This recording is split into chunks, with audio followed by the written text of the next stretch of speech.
For those who would say, you know what, we should just leave this alone. Why are you talking about this? I understand that this isn't a church growth sermon. I understand that maybe only half of you will come back next Sunday. I get all that.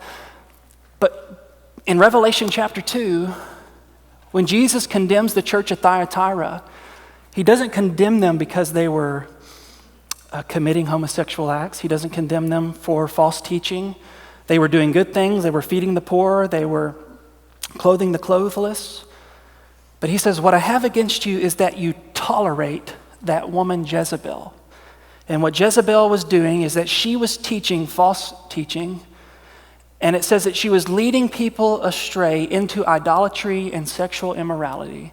And it was for that reason, because the church tolerated it, that Jesus said, I'm going to remove my presence from you. It is not enough merely to believe something to be true, it's not enough just to refuse to teach a thing. The mere fact that you are complacent and silent when false doctrine is being taught to the church and leading people astray, your mere inaction is enough for Jesus to say, I rebuke you.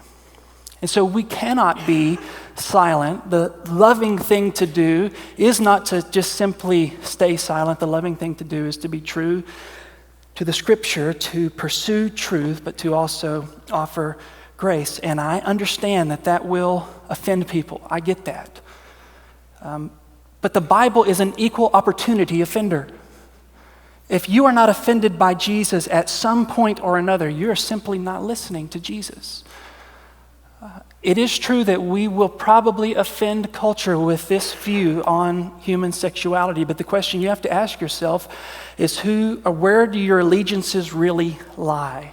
Do they lie with culture, which, by the way, is always changing? It's never really sure what it is that it's most upset about Christianity for.